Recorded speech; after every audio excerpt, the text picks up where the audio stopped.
Bueno, gracias por estar aquí entre gallos. Estamos aquí con un amigo, gran amigo, Manfred Lederman. Gracias por aceptar la invitación, por ser otro de los recientes invitados aquí a Entre Gallos. Bueno, te doy un poco la palabra para que te presentes, nos contes un poco de tu historia y ahí seguimos.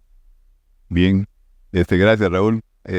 Bueno, yo nací en La Paz el año 65, me eduqué en el colegio alemán, estuve ahí hasta el 83, de ahí me fui a Texas A&M a estudiar zootecnia, estuve 4 años ahí.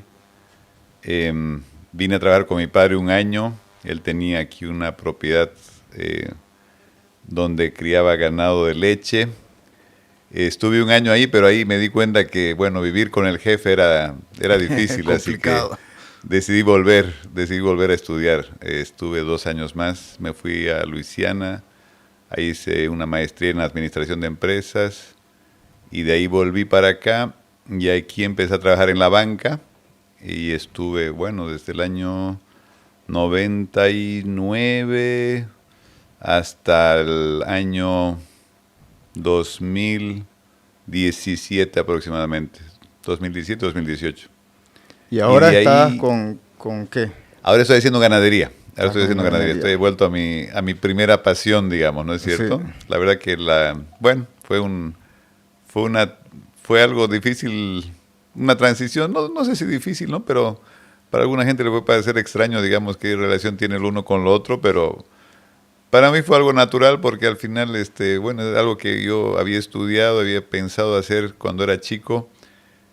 No lo hice en su momento, pero ahora ya lo estoy haciendo, entonces estoy contento haciendo lo que hago.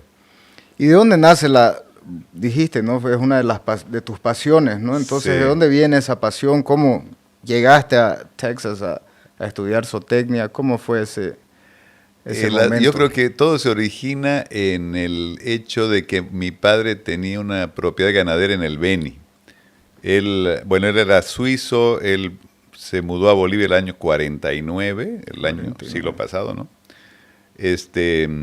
Empezó a trabajar en varias empresas y ahí conoció a un beniano apellidado Bruckner, a don Erwin, si mal no recuerdo.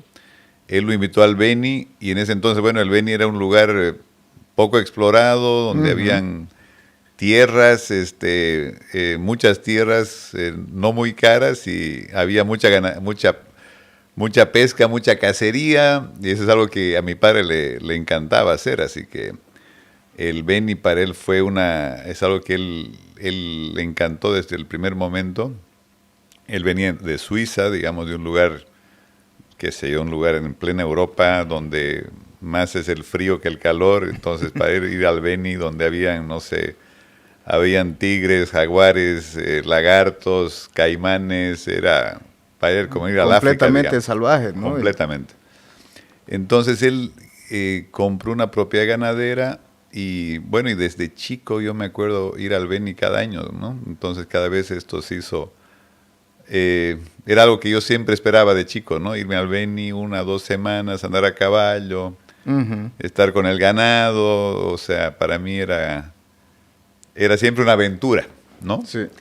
Entonces, bueno, yo creo que eso fue parte del por qué estudié zootecnia, ¿no? Y creo que fue como que ocurre, creo que a todos los muchachos cuando salen del colegio no saben qué hacer, ¿no es cierto? Era como que, bueno, ¿qué hago? Y no me olvido que me encontré con un profesor que era muy, muy apegado a él, ¿no es cierto? El señor Candia era subdirector del colegio. Teníamos una amistad muy, muy bonita, entonces él me dijo, ¿qué vas a hacer? Y yo le dije, no sé la verdad qué voy a hacer. Y me dijo, bueno, ¿y qué hace tu papá? Bueno, él tiene una estancia en el Beni. Mi padre trabajó mucho tiempo en la minería. Pero bueno, lo primero que me ocurrió decirle era eso. Y me dijo, ¿pero por qué no estudias eso? Y yo le dije, bueno, buena idea, le dije, porque no tenía no se me había pasado por la cabeza en realidad. Comenzar, digamos, no sabía ni por dónde. No sabía, ni siquiera sabía que eso se podía estudiar, digamos, ¿no es cierto? Ajá. Así que, Y ya después ya fui indagando un poquito más. En realidad apliqué a varias universidades en Estados Unidos, pero me di cuenta que la que más se asemejaba en el tema climático, digamos, al trópico boliviano era Texas, digamos, ¿no es cierto? Porque, claro, podía haber ido, no sé, a Iowa, en realidad me aceptaron en varias universidades, pero al final terminé yéndome a Texas A&M justamente porque se asemejaba más a lo que era el trópico boliviano. Más o menos por ahí va la cosa, porque terminé estudiando zootecnia. Veníamos comentando con mi padre que se ve mucho y creo que más hoy en día, de mi experiencia, ¿no? Que algún padre tienen estancias o tienen propiedades, pero no tienen la costumbre de ir pasar tiempo ahí, ¿no? Es más, solo tienen como trabajo, digámoslo, ¿no?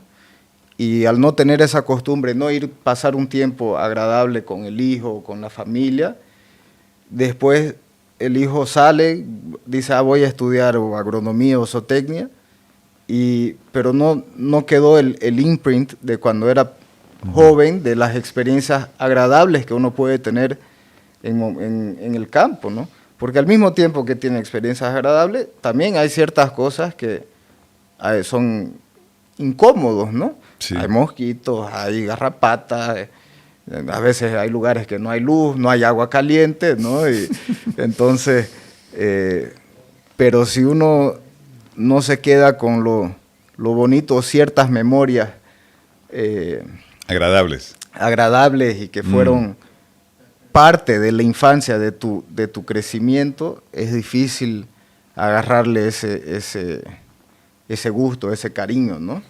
Cierto, es un buen punto. Me parece que por lo que nos contaste ahorita, me contaste que hubo un poco de esa experiencia que compartías con tu padre ahí, ¿no? Entonces creo que me pareció interesante eso, la verdad. Sí, bueno, no me había puesto a recapacitar en eso, ¿no? Que en realidad no era algo que yo lo hacía todo el tiempo, sino más bien era una vez al año, pero esa semana para mí era hermosa, importante, o sea, y me marcó, digamos, ¿no es cierto? Es algo que me gustó. Así que creo que eso fue un poco el principio, digamos, de mi interés de estudiar eso, ¿no? ¿Y ahora cómo va con la ganadería ahora, Manfred? ¿Dónde estás? Sí, bueno, a ver, interesante. Lo que yo esperaba era irme al Beni y hacer ganadería en su momento, ¿no es cierto? Pero ya antes, mi padre un poco, cuando yo llegué acá, trabajé con él un año, ¿no es cierto? Trabajamos, pero más que nada en Santa Cruz, porque él tenía una lechería acá. Ahí me decidí volver a Estados Unidos y él decidió vender lo que era el Beni. Entonces, yo cuando falleció él, bueno, entre todos los hermanos heredamos una propiedad aquí en Warnes,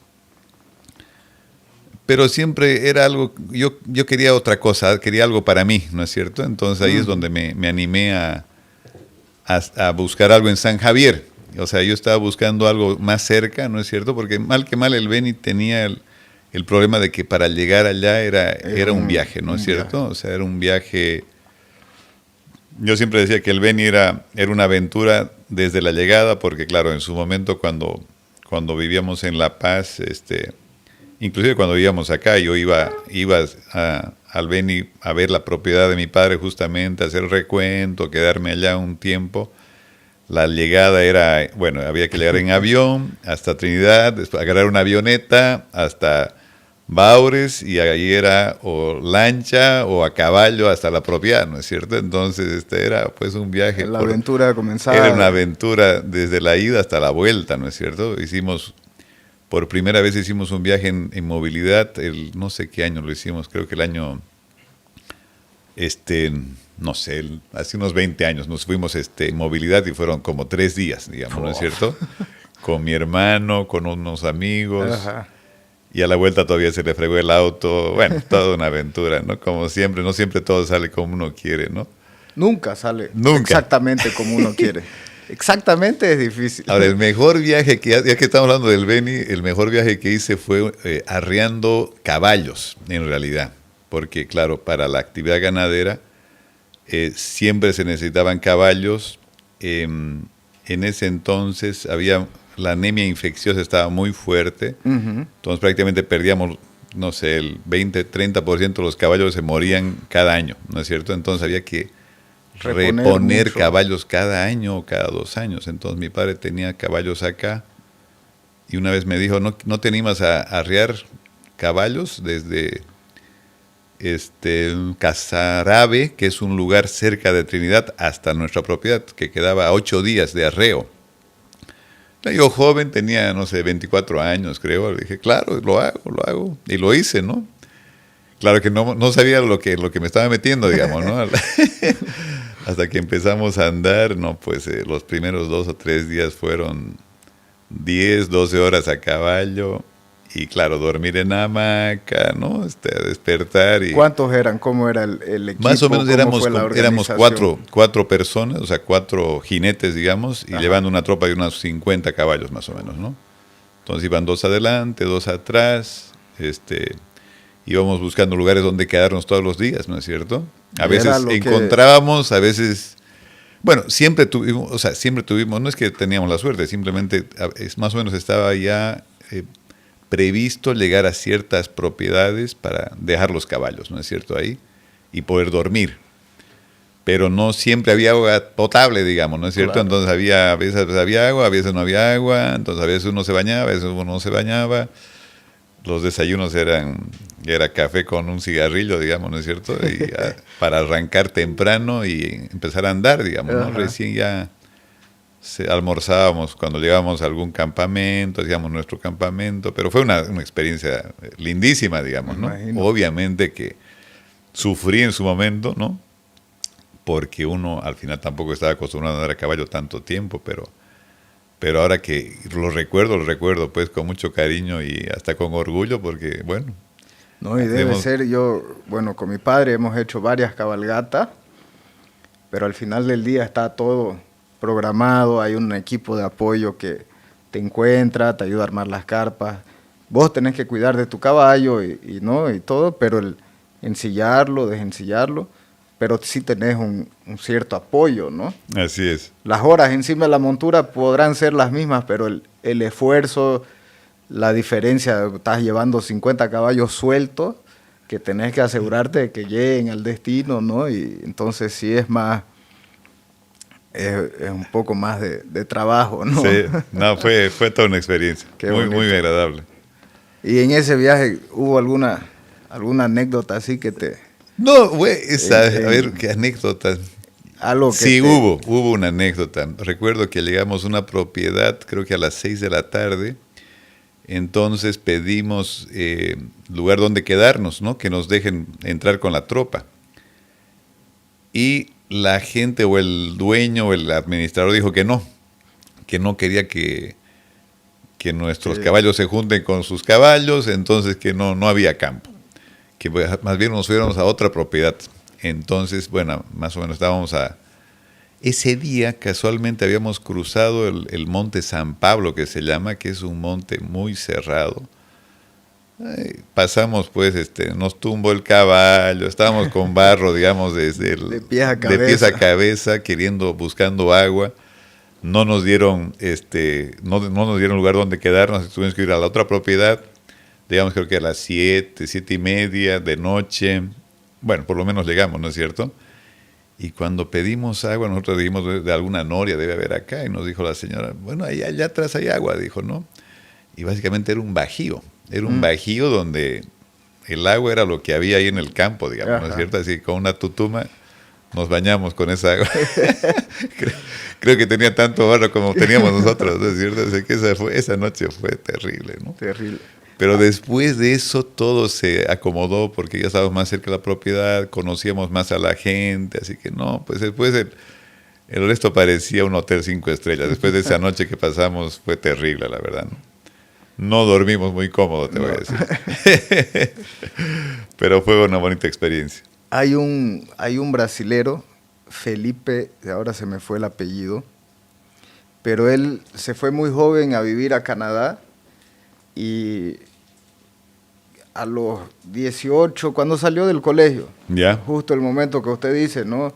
Muchos jóvenes salen y no saben qué hacer de su vida, y él se inspiró en otra historia y dijo, yo me voy a ir de caballo desde Calgary, Canadá, donde hay uno de los rodeos más grandes del mundo, hasta Barretos, otro rodeo muy grande, en Brasil, en el estado de São Paulo. Mierda. Y ahí él se comienza a organizar todo y hace el viaje, ¿no? Creo que le tardó unos 2 años, si no me equivoco. Y tiene un libro, se llama El Caballero de las Américas. Ah, caramba. Muy, muy interesante, muy bonito, cuenta anécdotas, personas que, bueno, tenía que ir y tocar en las puertas, ¿no? Y decir, me puedo quedar aquí, están mis caballos, y algunos le decían que sí, otros que no, y tenía que seguir camino, y es bien... Todo a caballo. Todo a caballo, Wow. se fue con 2 caballos, iba rotando. Mierda. Y muy bonito el cuento. Seguro. Muy bonito. Seguro. Se me fue el apellido, pero es el Caballero de las Américas, es interesante. Para buscarlo. Sí. Bueno, Y- sí, perdón. No, le iba a preguntar que nos cuente un poco, ¿no? Después del Beni Sí. se fue, ahora está en San Ahora estoy en San Javier. ¿no? Ahora Sí. estoy en San Javier, estoy haciendo ganadería de carne y algo de lechería todavía, ¿no? O sea, siempre me ha quedado el gusto por la leche, creo. Y bueno, en San Javier, Lo en realidad, suizo no sale, está el hacer el queso, ¿no?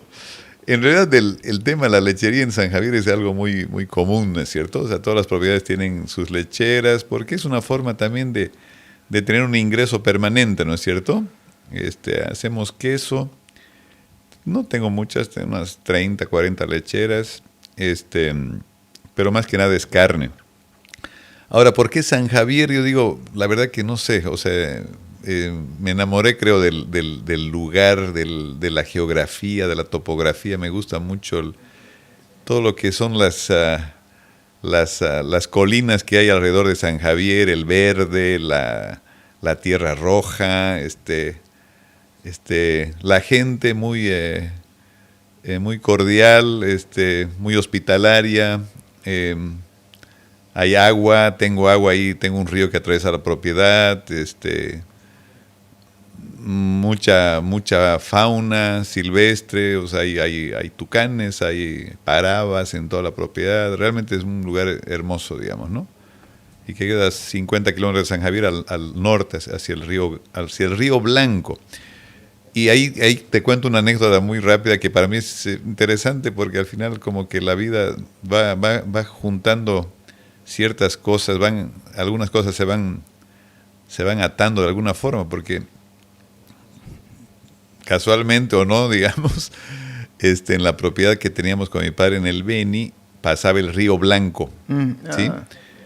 Y donde yo estoy ahora en la propiedad en San Javier, estamos a 10 kilómetros del río Blanco, ¿no? Y este río, en realidad, llega hasta el Beni, ¿no es cierto? Es el mismo río, en realidad, ¿no es cierto? Así que es interesante cómo se han juntado, digamos, las circunstancias, y que lo que yo viví, o sea, el río que yo navegaba y donde pescaba prácticamente de chico en el Beni, o sea, hoy día lo tengo a 5 kilómetros y bueno, puedo ir y pescar y bañarme en el mismo río, digamos, ¿no es cierto? Se fue a otro lugar, pero al mismo... Exactamente, de ahí se origina, ¿no? Así que esa es interesante esa parte también. Así que, bueno, estoy muy identificado con la zona. Hay un tema sí que me ayudó, yo creo que me motivó mucho, que es conocer lo que es el pastoreo racional Boisson, que es un tema que lo había visto muy de pasada en la universidad, pero aquí ya fui indagando un poco más, conociendo gente que lo hace, y realmente... Boisson, en realidad este es un francés, ¿no es cierto? Ya. Este es un francés, André Boisson, que creo que nació en 1903 aproximadamente, era un químico que empezó a trabajar en la industria hasta que empezó la Segunda Guerra Mundial, Y en plena guerra, él estuvo en el ejército creo que 2 o 3 años, y después le dieron a cargo la propiedad, una granja lechera que pertenecía a la familia de su madre. Entonces él empezó con la granja y claro, como todo científico, empezó a buscar cómo hacer las cosas mejor, ¿no es cierto? Y en base a escritos al que tuvo acceso y a las observaciones, fue desarrollando toda una teoría de rotación de pasturas, ¿no es cierto? Y esta rotación de pasturas lo que hace al final es dar una mayor productividad, digamos, a toda la propiedad, ¿no es cierto? Claro. Él desarrolló toda una teoría que son básicamente 4 leyes que le llaman las 4 leyes de Voisin, ¿no es cierto? Que es una ley de reposo, ¿no? El darle el suficiente reposo a las pasturas como para que pueda regenerarse, descansar, almacenar energía y rebrotar con fuerza, con vigor. Una ley de la ocupación, básicamente, que te dice que el animal que come por primera vez el pasto no debería volver a comerlo otra vez, ¿no es cierto? O sea, no debería, el peor error, digamos, es dejar que coma el rebrote de ese pasto, porque ahí es donde haces que el pasto se debilite y empiece, digamos, la degradación de las pasturas. Una ley que tiene que ver con el darle el mejor pasto al ganado que requiere la mejor calidad de pasto, digamos, por ejemplo, las vacas que están lactando, dando de lactar. Y otra ley que son los rendimientos regulares, que es un tema un poco, no es tan complejo, ¿no? Pero a los ganaderos nos interesa, por ejemplo, que es algo que uno lo puede ver también en la práctica, ¿no es cierto? Que cuando uno ve una pastura dice, bueno, todo el pasto es igual, cuando en realidad, si vos lo ves a las pasturas, digamos que tenga 30 centímetros, en realidad la punta de lo que está más arriba, los, no sé, 3, 4 centímetros de más arriba es la que más calidad tiene, más abajo tiene un poco menor calidad, y en la medida que vas bajando es de menor calidad, ¿no es cierto? Entonces, el ganado cuando entra y come el primer día va a aprovechar muy bien, pero el segundo día va a aprovechar un poco menos, y el tercer día menos, etcétera, etcétera, etcétera, ¿no es cierto? Entonces, toda esta teoría es muy interesante si se lo compara con lo que se hace normalmente y se lo hace mal,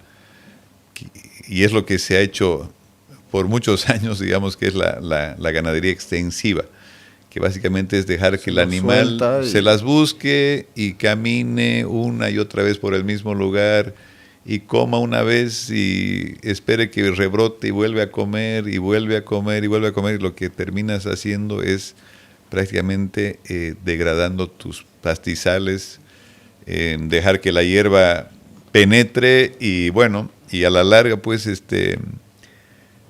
un círculo vicioso, ¿no es cierto? Sí. Porque terminas perdiendo tus pasturas, terminas con la necesidad de volver a sembrar o de tumbar más monte, entonces realmente es un círculo vicioso al que uno puede llegar a entrar. Entonces, con todas estas herramientas, digamos, que se han difundido y cada vez se están difundiendo más, para mí ha sido realmente una motivación extra, digamos, de poder encontrar algo que sea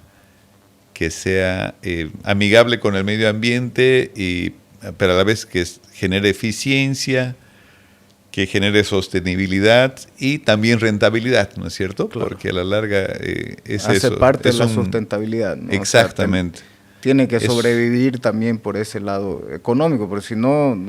Obviamente. No, y es justamente a eso se apunta, ¿no? A que al final uno trate de utilizar la menor cantidad de insumos posibles, ¿no es cierto? Porque en la ganadería extensiva al final uno termina gastando mucho dinero en el control de la maleza, en comprar suplementos para los animales porque no tienes pasto cuando lo necesitas. El ganado cuando no come bien se enferma, se enflaquece, ahí tienes que comprar más medicinas, tienes que comprar vitaminas, tienes que comprar minerales, etcétera, etcétera, etcétera. Entonces al final terminas gastando mucho en insumos que tal vez teniendo una pastura sana, tendrías un ganado sano y por ende con mucho menos necesidades de insumos extras, ¿no es cierto? Sí. Es algo que me ha motivado mucho y es algo que, bueno, yo sigo aprendiendo porque es un tema de nunca acabar en realidad, porque van apareciendo nuevas cosas. Participo en algunos chats, estoy muy atento siempre a cualquier novedad que pueda haber al respecto, ¿no? Uh-huh. Usted comentó un tema que me parece sería interesante entrar, que, bueno, al no tener ese control sobre las pasturas, ¿no? Cuando hay momentos que hace falta pasto en una seca o algo, no tenés pasto suficiente. Y ahora estamos en un momento, en general en la agricultura, no sé en realidad cómo ha sido por San Javier, pero en la mayoría de las regiones que he visto y he escuchado, hemos tenido una seca muy complicada en verano y el invierno también está siendo bastante seco, ¿no? Mm. Y la cantidad de rollos que se necesita, el rollo casi ha duplicado de precio. Entonces hay muchos ganaderos que están en una situación muy complicada porque tienen ganado, no tienen pasto, no tienen con qué alimentarlos, ¿no? No sé si usted ha visto un poco de eso en su propiedad, si ha sido algo... Sí, a ver, uno tiene que estar preparado, para lo peor en realidad, ¿no es cierto? O sea, sí. Uno como ganadero normalmente es una persona optimista, ¿no es cierto? Siempre está esperando que llueva, por decir, ¿no? Que las cosas vayan bien, cosa que no está mal, ¿no es cierto? Pero yo creo que siempre hay que prepararse para lo peor y esperar lo mejor, ¿no es cierto? Sí. Hay formas de prepararse y yo con esto no estoy diciendo que yo tenga la varita mágica, ¿no es cierto? O sea, porque evidentemente hay años que son peores que otros, ¿no? O sea, hay años donde, no sé, deja de llover en mayo, ¿no es cierto? Y no llueve por 4 meses, digamos, ¿no? O otros años, el año pasado llovió en julio, pero después dejó de llover y recién empezó a llover en noviembre, ¿no? Normalmente llueve en octubre. Entonces, creo que hay que prepararse para una época seca dura como la que ha habido ahora. Hay formas, evidentemente el tema de, en ningún caso yo estoy hablando de que no se pueda tener heno o ensilados, o sea, evidentemente es una gran ayuda, ¿no es cierto? O sea, todo lo que son, o también los verdeos, ¿no? Que son pastos que uno corta y pica, digamos, ¿no es cierto? Lo que es el pasto taiwán, el capiazú, que son ayudas que se puede tener para momentos críticos. Uno debería buscar tener suficiente pasto para la época crítica y para eso, bueno, hay formas. Evidentemente una forma es sembrar sorgo y hacer rollos, ¿no es cierto? Comprar se puede comprar, pero evidentemente los costos, ahí otra vez está el tema de los insumos, ¿no es cierto? O sea, al final el mayor costo del heno es el transporte, porque al final uno está transportando pasto, ¿no es cierto? Un volumen grandísimo. Imagínate lo que es transportar, no sé, 18 rollos en un camión grande desde Pailón Sur hasta San Javier, o sea, deben ser más o menos unos 250 kilómetros, digamos, ¿no es cierto? Y sé también por algunos casos de que los camiones ni pueden entrar por las curvas que son tan cerradas, entonces hay que entrar con camiones más chicos, por ende se hace más caro aún. Caro. Entonces, yo digo el rollo, el ensilado, yo creo que se lo puede utilizar, pero siempre y cuando sea propio, ¿no es cierto? Pero ya comprarlo, ¿no es cierto? Comprarlo ya implica un gasto bastante alto, ¿no es cierto? Con lo que se recomienda, digamos, en toda esta tecnología que se ha desarrollado a partir de André Boissan es lo que son los pasos diferidos. Diferir quiere decir dejar de meter ganado a ciertos potreros un tiempo, y lo que se va a hacer ahí es dejar que el pasto crezca y se madure. Entonces al final lo que vos tenés ahí es un heno en pie, ¿no es cierto? Evidentemente no es el pasto de la mejor calidad, porque evidentemente los tenores de proteína van a bajar, pero si se complementa eso con una sal proteinada, ¿no? Con lo cual puedes ayudarle a digerir mejor ese pasto y tener mayor provecho, se puede, digamos, en una buena parte mantener el ganado, ¿no es cierto? Ahora, obviamente otra de las estrategias, porque hay varias que se pueden utilizar, es para la época invernal, y ahí es muy importante la planificación de la monta, de los partos y del destete, es poder sacar parte de tu hato antes de que llegue la seca, ¿no es cierto? Entonces, por decirte, si vos podés sacar tu destete entre abril, mayo y junio, eso es ideal, ¿no es cierto? Sacar las vacas que están, y a la vez sacar las vacas que no están preñadas, ¿no es cierto? O sea, que no quedarse con animales con los que no son productivos, ¿no? O sea, menos en el peor año, en la peor época del año, que siempre va a ser de julio a septiembre, octubre. Entonces hay varias técnicas, pero evidentemente hay temas que uno tiene uno tiene que prepararse, ¿no es cierto? Haciendo ese diferimiento de potreros, en algún momento puedes tener algo de pastoreo, de suplementos, ¿no es cierto? Con suplemento verde, puedes hacer algo de ensilados, o hacer tus rollos. Todo eso lo puedes uno combinar, pero siempre pensando en bajar tu carga animal para las épocas críticas. Eso es algo, para mí es sine qua non, ¿no es cierto? Porque si no, ahí realmente uno empieza a tener problemas, ¿no es cierto? Eso, más o menos, esa sería mi sugerencia, mi recomendación. ¿Y usted se pudo aplicar? ¿Cómo lo sufrió usted en su propiedad? O sea, ¿cómo lo sintió? ¿O por causa del manejo que tiene, que sigue esa línea, fue algo que se pudo? Me he ayudado, pero no ha sido perfecto, ¿no es cierto? O sea, he tenido problemas. El año pasado he tenido más, creo que ha sido el año más crítico el año pasado, porque la verdad que yo esperaba, como siempre, las lluvias de fines de septiembre, ¿no es cierto? Que no hubieron, ¿no? En octubre llovió, pero muy poco. Entonces recién la lluvia fuerte fue, creo que a mediados de noviembre.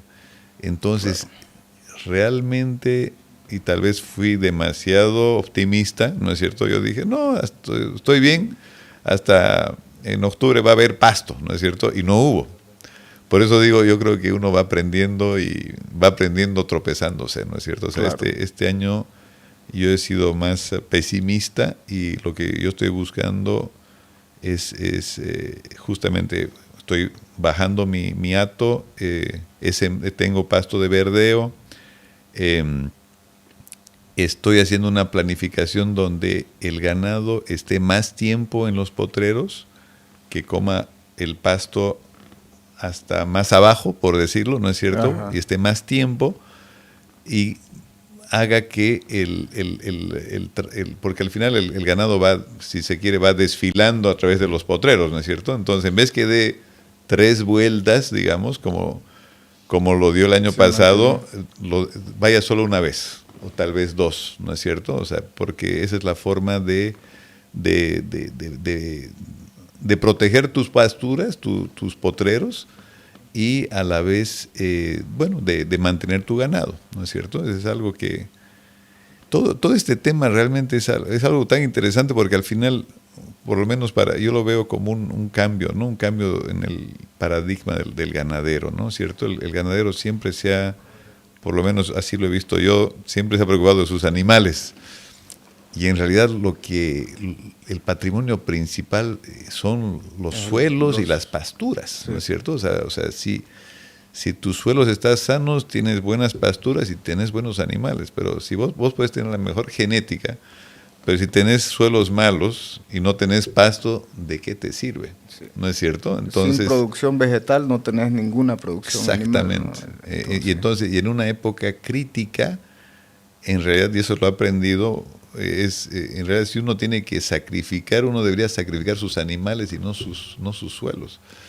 Porque para que se recupere el suelo te va a tomar varios años. Puede tomarte varios años, ¿no es cierto? Porque vos sabes que es un proceso, ¿no es cierto? Es un demorado, proceso costoso, que toma tiempo, porque al final lo más importante en el suelo es la materia orgánica, ¿no es cierto? La materia orgánica es la que define o determina cuánto va a absorber los pastos de los minerales que están en el suelo, ¿no es cierto? Entonces, sin materia orgánica no hay vida, ¿no? No hay vida y por ende los suelos pueden ser muy pobres.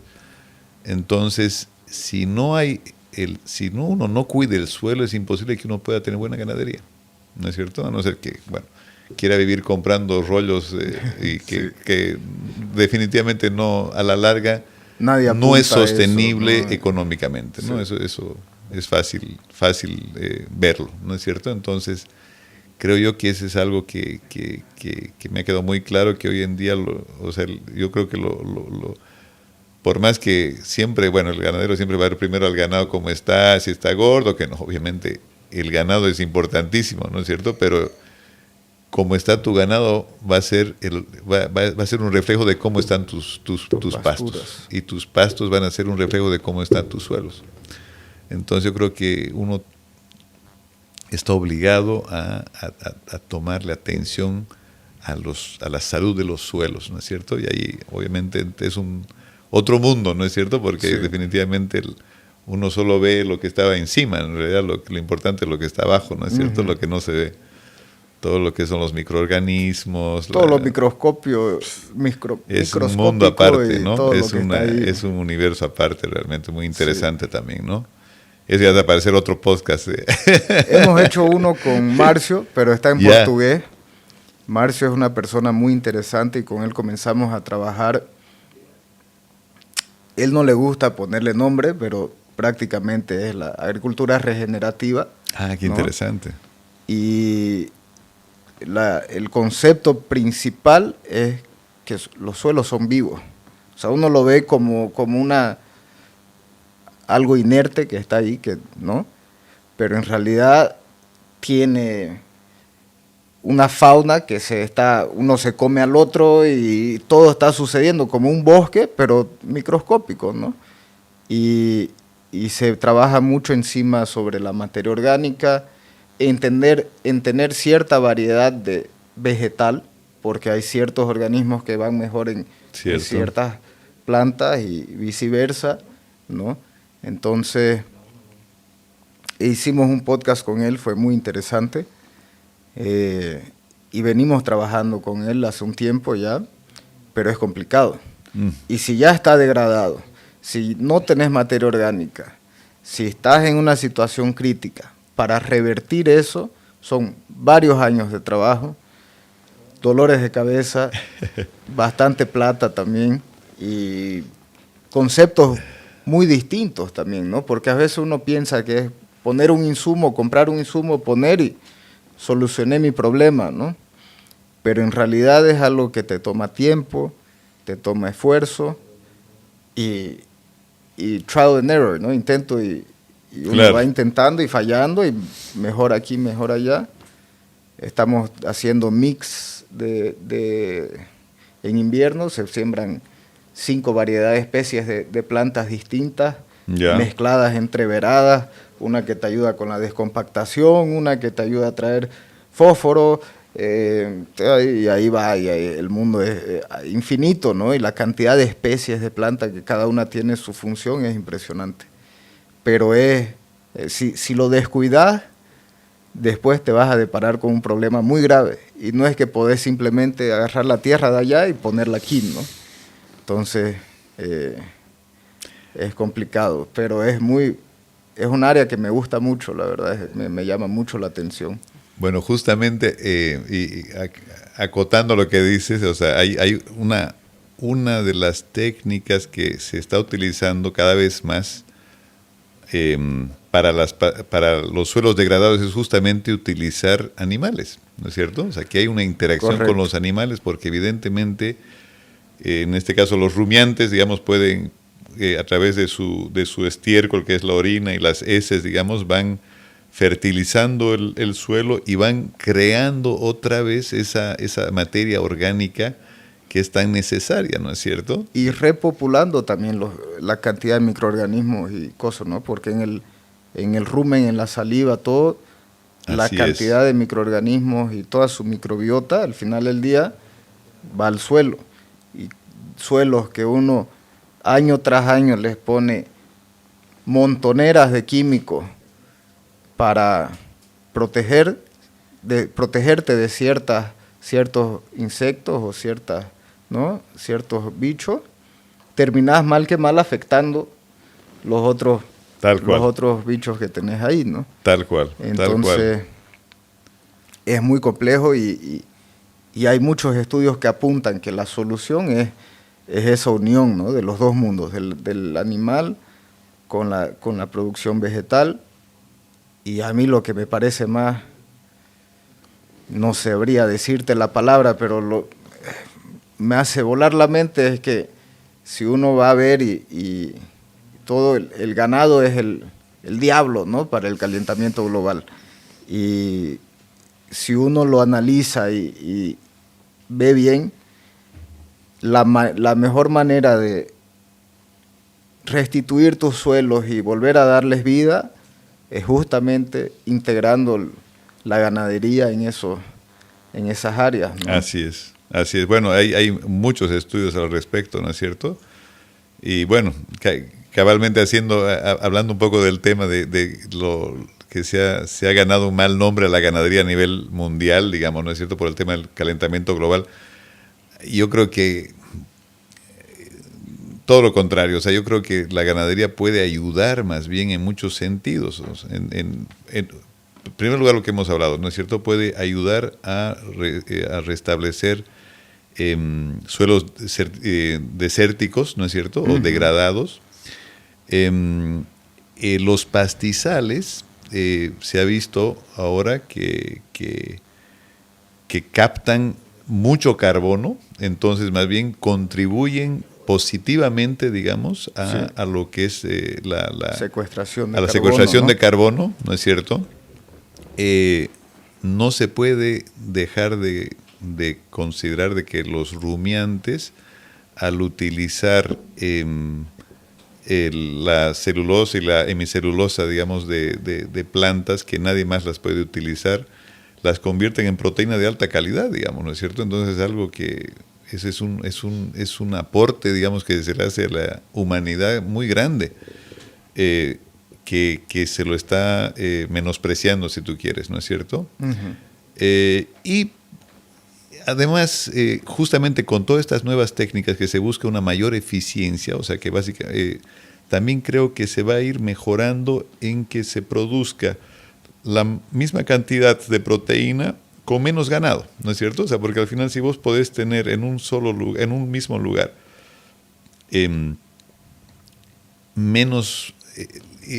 más ganado, producir más rápido, ¿no es cierto? O sea, la conversión para producir 1 kilo de carne va a ser más rápida y por ende también las emisiones, digamos, de los gases con efecto invernadero también van a ser menores.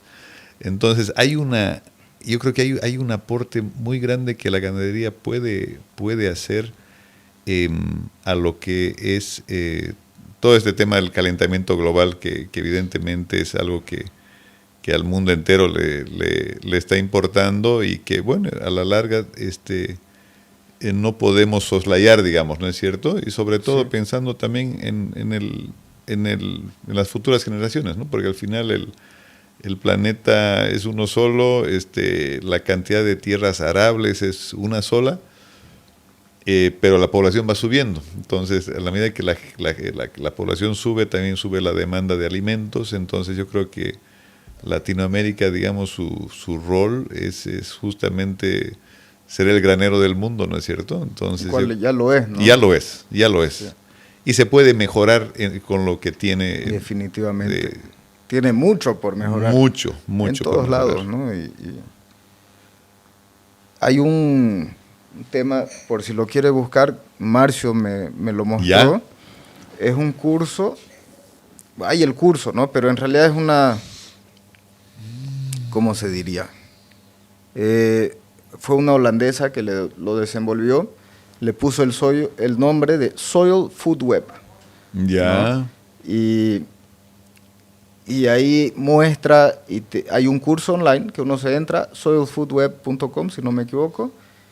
Elaine Ingham se llama la holandesa. Ya. Entra ahí. Buena memoria. Y está grave, estuve pensando en su nombre hace rato aquí.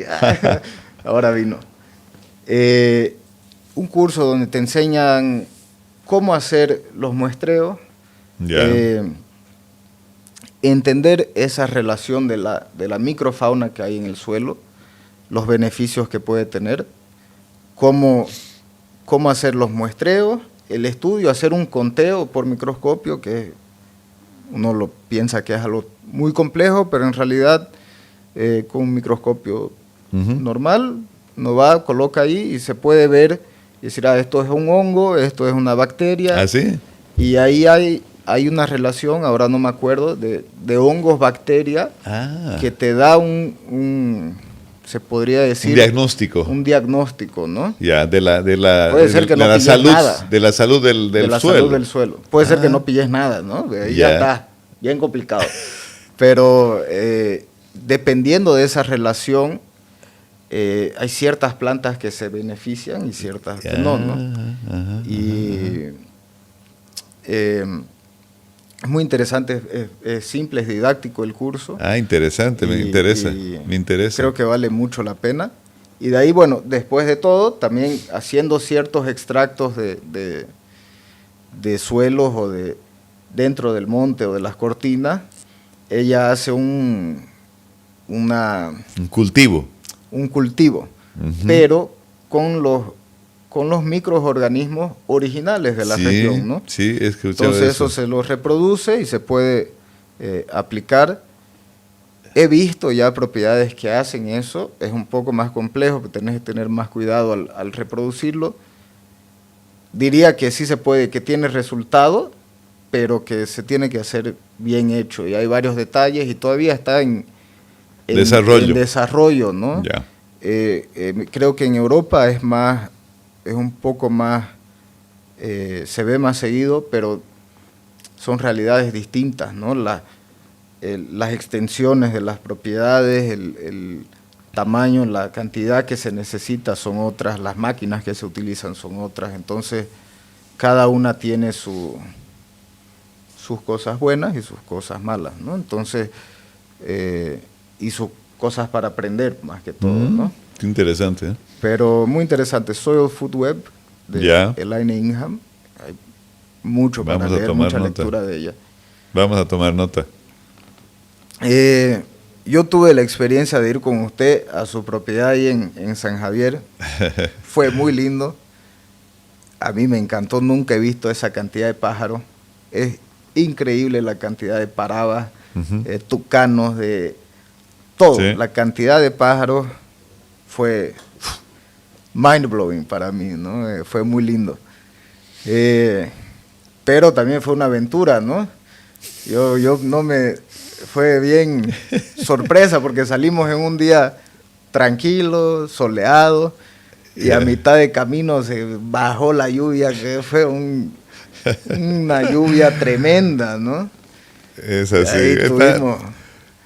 La verdad que sí, o sea, a ver, los caminos no son los mejores, los accesos han ido mejorando, pero bueno, siempre hay que hacer mantenimiento, ¿no es cierto? Pero eso no quiere decir que se lo haga una sola vez y bueno. Y que ya está, ¿no? Claro, o sea, permanentemente hay que ir arreglando. El otro día se nos cayó un puente, tuvimos que rehacer el puente, pero bueno, es algo que es algo que en general en Bolivia carecemos, ¿no es cierto?, de una buena infraestructura caminera, ¿no? Entonces, evidentemente, claro, eso, bueno, aparte de que sea incómodo para cuando uno viaja, evidentemente eso también hace que los costos de los fletes sean pues mayores, ¿no es cierto? Sí. Y siempre con el peligro que hay de que, bueno, o se Suceda algún plante accidente o se vuelque, o sea, yo conozco historias de, no sé, pues de un vecino que trajo un hato de vaquillas de alta genética y bueno, llovió ese día, no pudo subir. No falta el que da consejos y le dijo, no, acá nomás, ¿por qué no las sueltas? Y de aquí las van a llevar a caballo, digamos, ¿no? Y nada, pues las vaquillas se metieron al monte, creo que encontró la mitad, la otra mitad no las encontró, fue una desgracia, digamos, ¿no es cierto? Sí. Entonces, bueno, son temas que sí, que pueden perjudicar y que uno otra vez hay que estar preparado para lo peor, digamos, ¿no es cierto? Sí, o sea, hay que decir, bueno, por ahí, si no llega, ¿no? O sea, si pasa esto, ¿qué hago? ¿No es cierto? O sea, tener siempre un plan B. Sí. O sea, inclusive a veces hasta un C. Me acuerdo, nos quedamos plantados con la camioneta. Claro, me acuerdo. Colgada ahí. Y con sal. Frío. Con sal mineral ahí en la carrocería. Tienes que descargar la sal. Cigarritos ahí. Yo ya me acuerdo, estábamos en el último fósforo. Yo dije, no, aquí no vamos a quedar. Aunque sea el cigarrito, déjame, digamos, ¿no? Pero ahí llegaron otras personas, nos ayudaron. Nos ayudaron. Eso sí, entre los vecinos siempre hay mucha colaboración, ¿no? Sí. Sobre todo en momentos críticos es ahí cuando sale el espíritu solidario, digamos, ¿no? Yo me he quedado varias veces también y bueno, siempre he encontrado ayuda.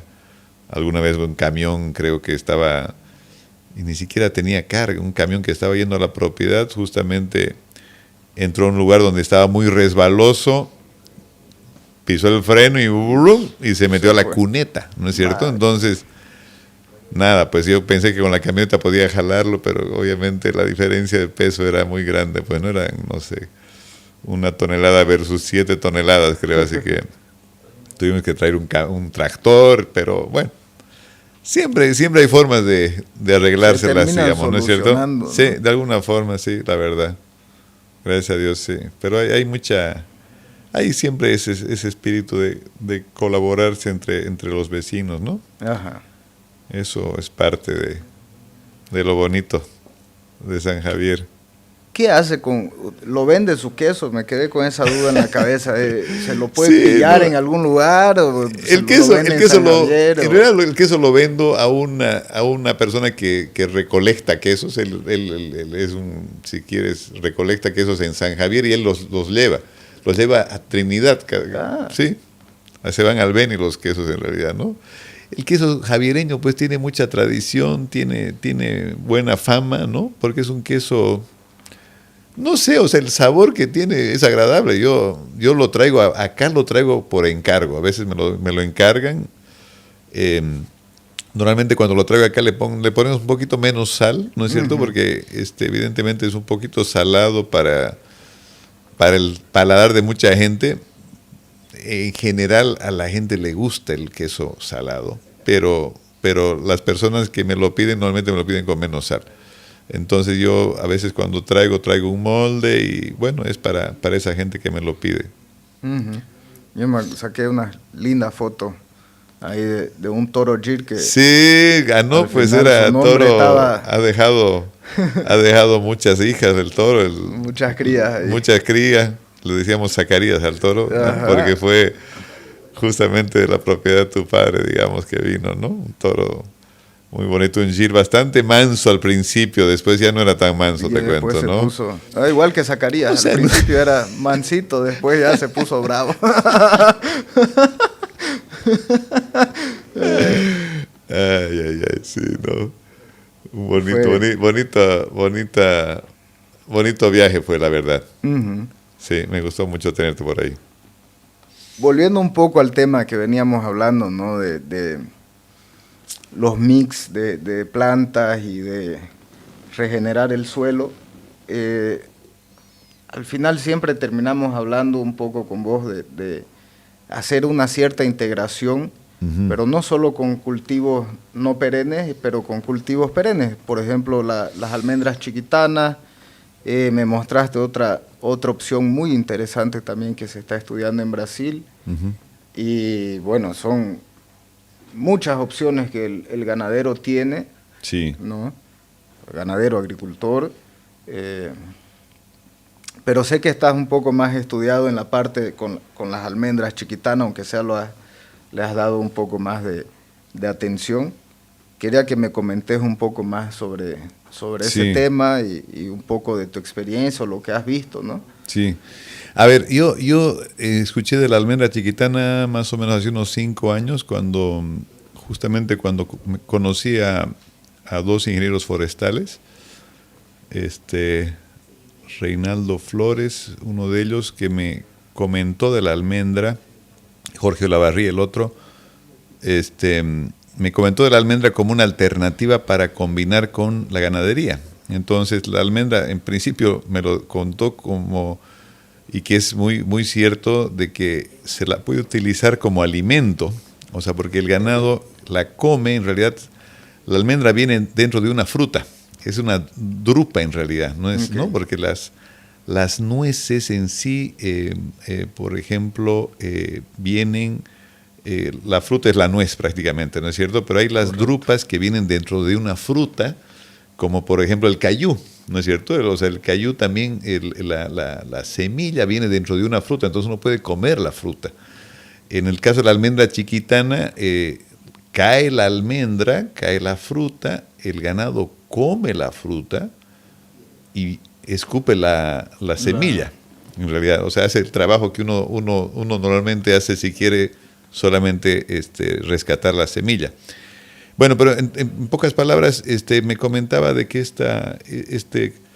estos árboles crecen con mucha facilidad en la chiquitanía. En realidad se dan de forma natural cuando uno desmonta en muchos lugares, más que nada entre la zona entre Concepción y San Ignacio. Y que es una alternativa muy interesante, ¿no? Inclusive combinarlo con el totaí, ¿no? Que el totaí es una palmera que también bota fruta en la época seca del año, entonces también puede complementarse con la almendra que florece en septiembre, que es la época también donde todavía no ha empezado a llover, todavía no hay pasto, entonces es un complemento para el ganado, muy interesante. Pero un poco indagando más allá he encontrado de que la almendra es un producto muy interesante que se lo puede combinar con la ganadería o inclusive uno puede dedicar cierta porción de su campo a cultivar la almendra.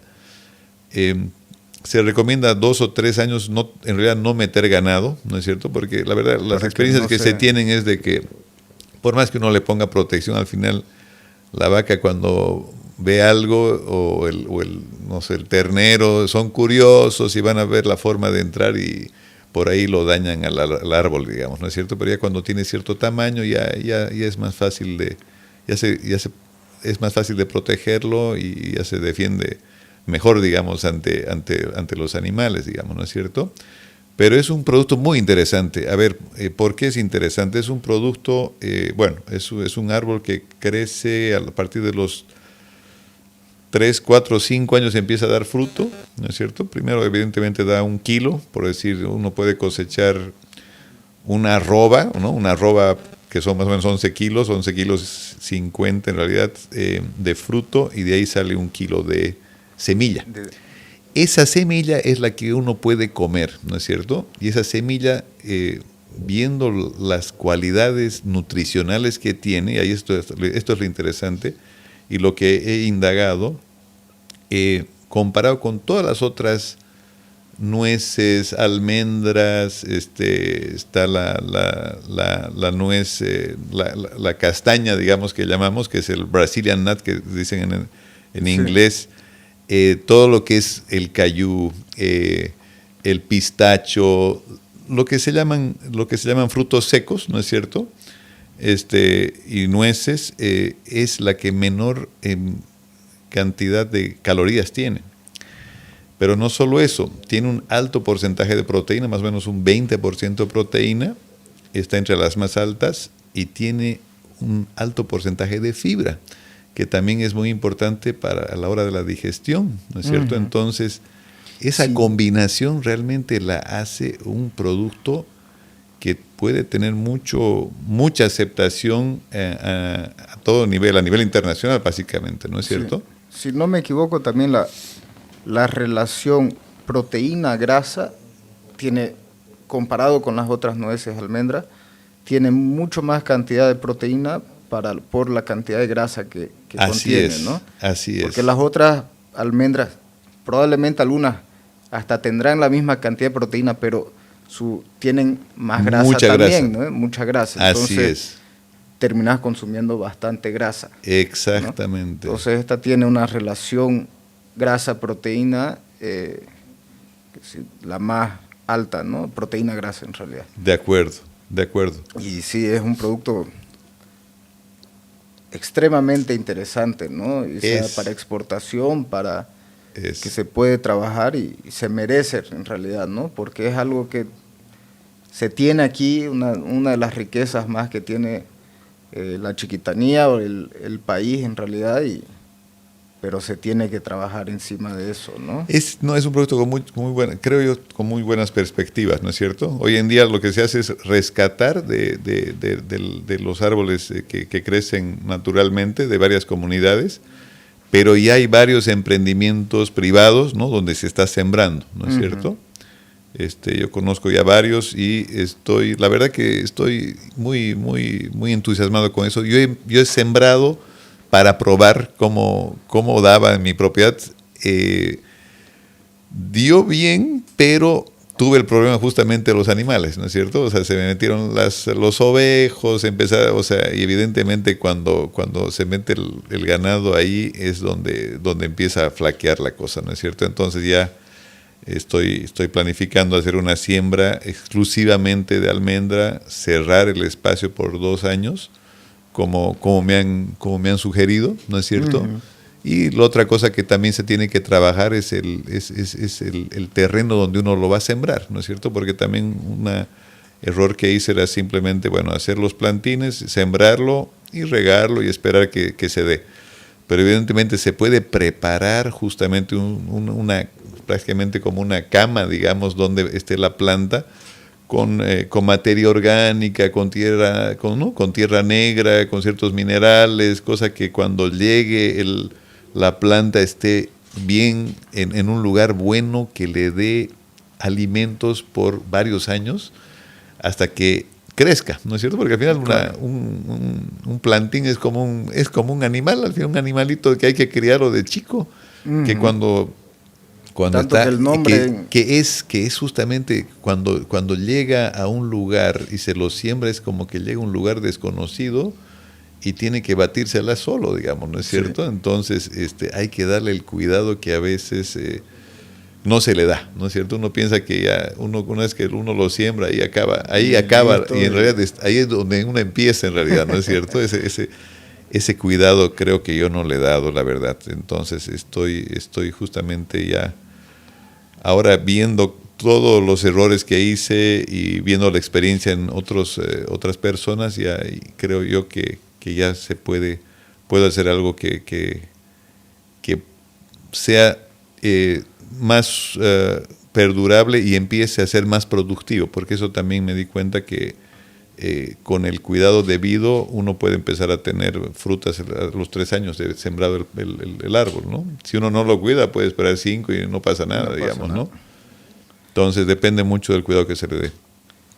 Sí, hay varias opciones, ¿no? O sea, esa es una que es de aquí, de la Chiquitanía. Se pueden buscar otras opciones de árboles. Me acuerdo ahora que estamos hablando del tema que hay bastantes plantas que se pueden utilizar, son altas en proteína, ¿no? Sirven de buen alimento para el ganado.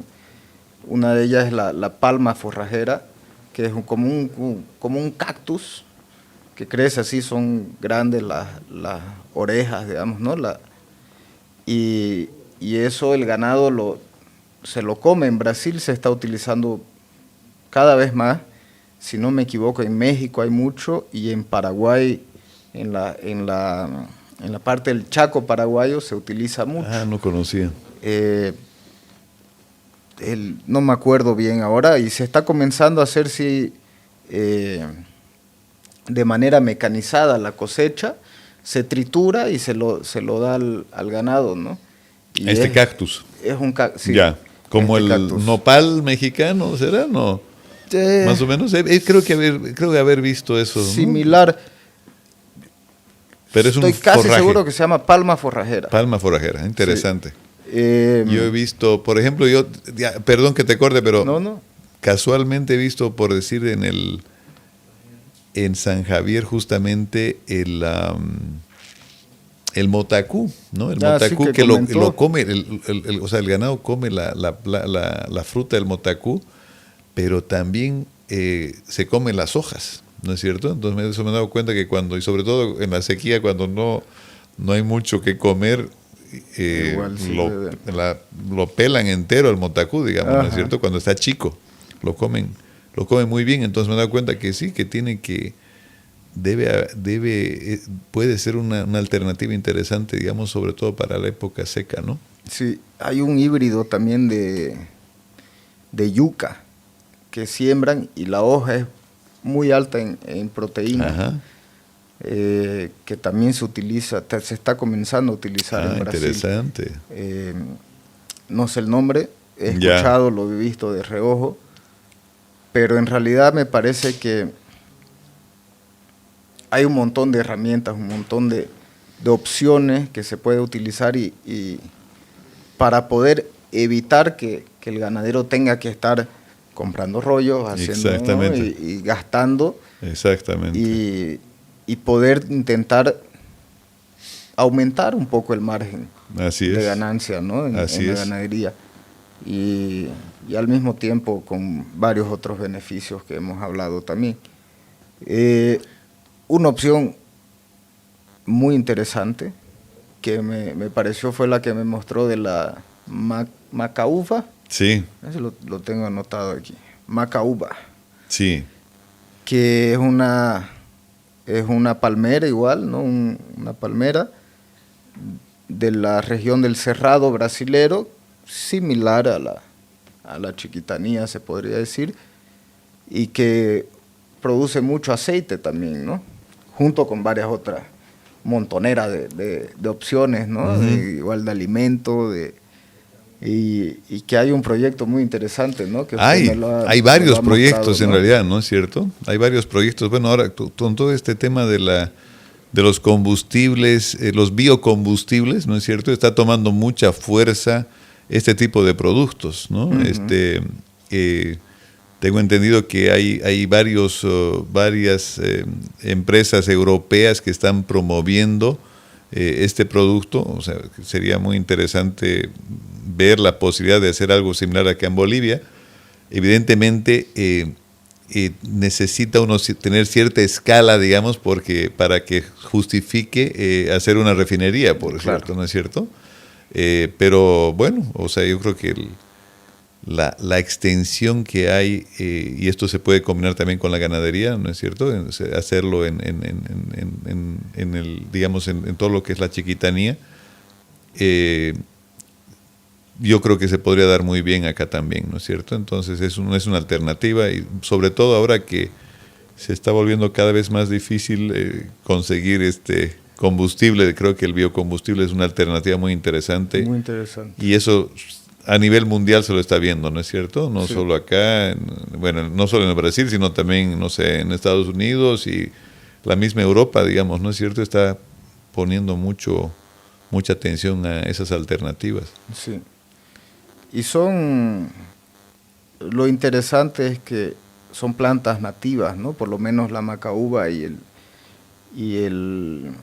la almendra chiquitana, uh-huh. El barú, uh-huh.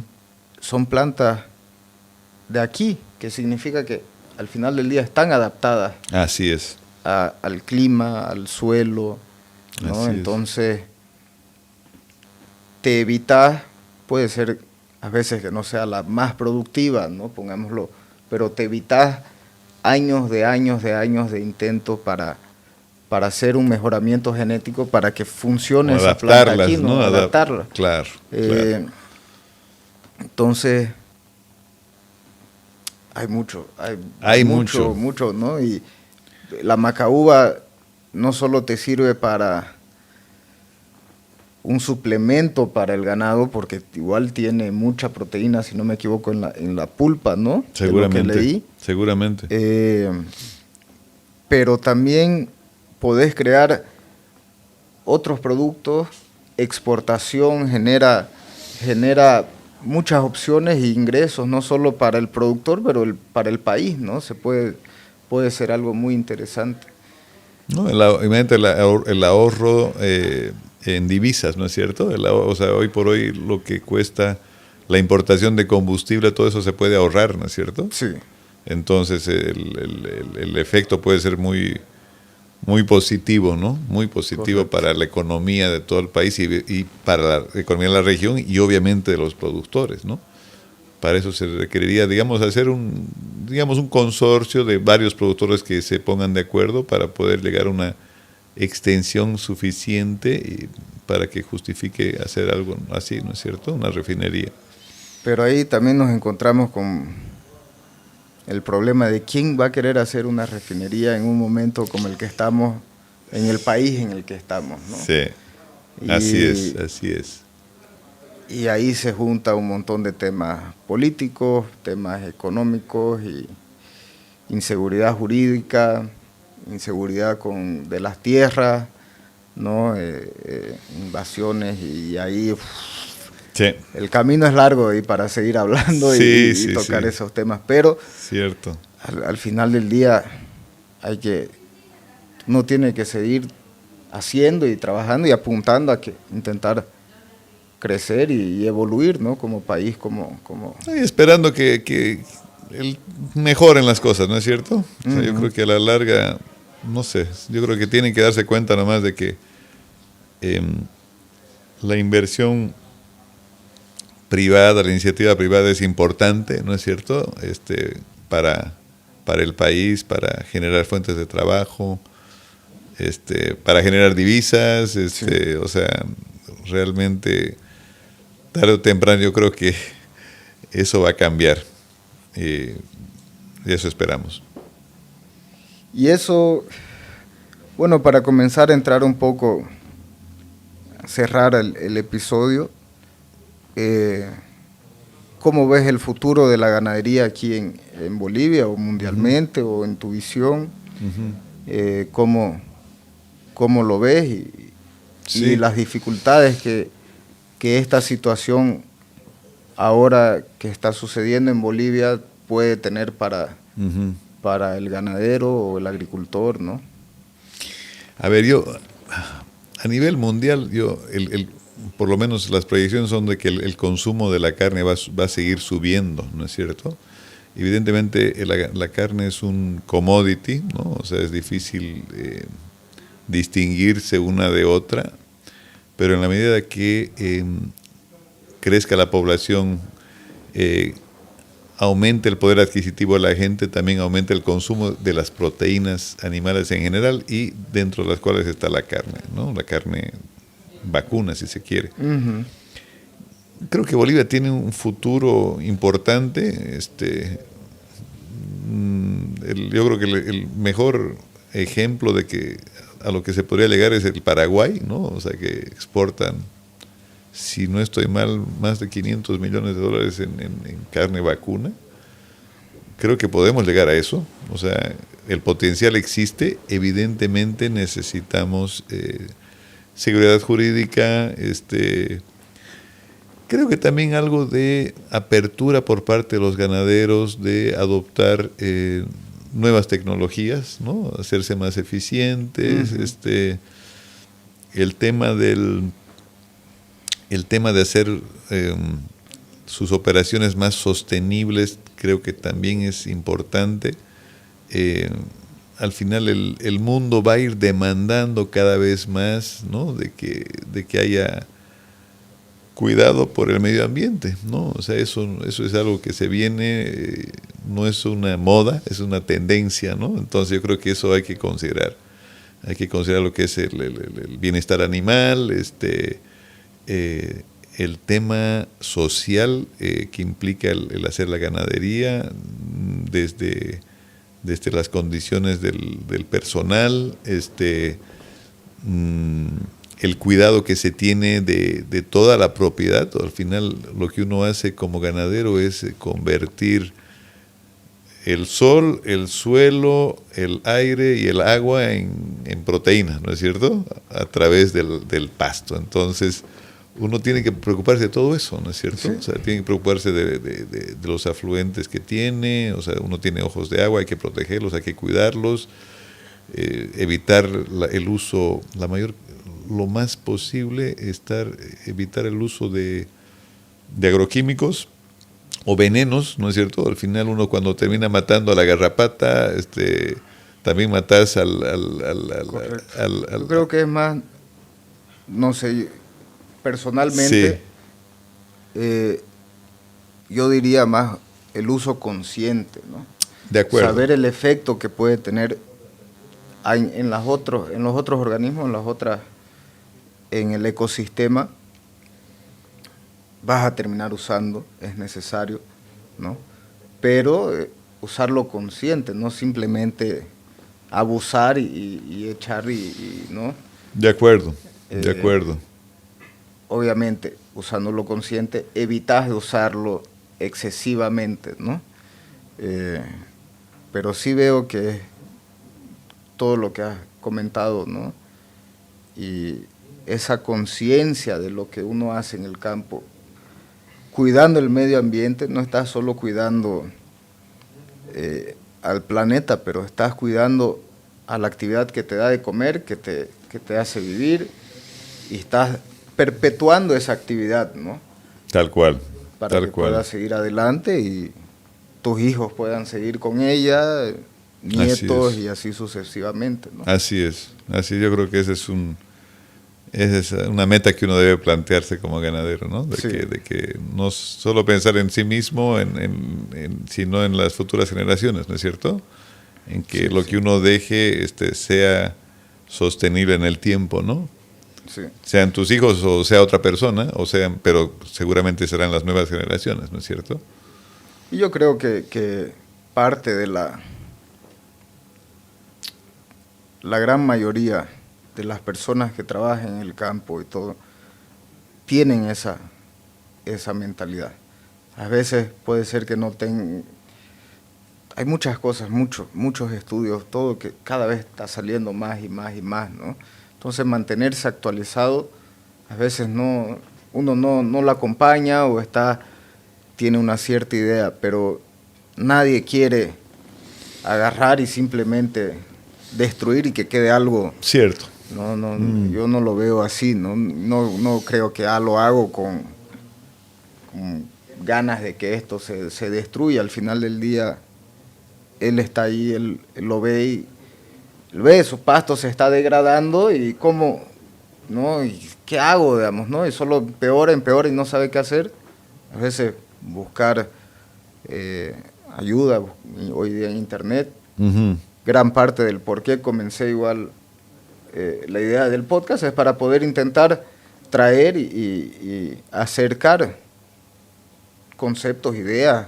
Uh-huh. El simple hecho de tener una conversación con una persona te puede abrir o llevar a un tema y que te puede terminar ayudando, ¿no? Seguro. Pero sí, al final del día no estamos aquí, ¿no? O sea, todo va a seguir aquí, nosotros nos vamos a ir y vamos a terminar enterrados en el suelo y parte del ciclo. Que parte del ciclo. Y van a venir los bichos y te van a desintegrar y de ahí va a venir la planta, se va a alimentar de eso y una vaca va a comer eso y vas a terminar... al final terminas como excremento en algún lugar y continúas en el ciclo, ¿no? O sea... es cierto, no hay que hacerle, no hay cómo huirle. Y somos parte de eso, ¿no? Sí. Es muy cierto eso. Pero, bueno, Manfred, te agradezco un montón. No sé si querés cerrar con algo, algún comentario. Sí. No, yo el agradecido soy yo, Raúl. La verdad que ha sido muy, muy agradable compartir. Bueno, como vos dices, al final uno va aprendiendo y asociando ciertas ideas que uno tiene con lo que va escuchando y se va formando sus propias ideas, ¿no? Y creo que es importante el poder compartir. A mí me encanta escuchar podcast también porque uno va aprendiendo, ¿no? Detalles, sí. O sea, realmente es una forma de divulgar el conocimiento menos estructurado que el abrir un libro y leerlo, que también lo hago, pero evidentemente no es lo mismo, ¿no? O sea, es agradable, digamos, el poder recibir información de una forma así más social, si tú quieres, es como poder conversar con alguien y, bueno, cada persona siempre tiene cosas interesantes que compartir, ¿no es cierto? Entonces yo creo que la riqueza de cada persona, si vos podés divulgarla a través de los podcasts, bueno, yo creo que siempre es algo que puede ser de mucha utilidad y de mucho agrado para la gente interesada en los temas que vayas a tratar. Así que te felicito por la iniciativa. Gracias. Yo te agradezco mucho por haber aceptado la invitación, por compartirnos tu experiencia en el campo, contarnos un poco de tu historia. Muy contento de poder recibirte. Espero que al futuro capaz hagamos otros episodios, tengamos más conversaciones y que, bueno, todo vaya mejorando, ¿no? Para todos. Les agradezco por acompañarnos, estar aquí hasta ahora y eso. Gracias. Gracias a vos.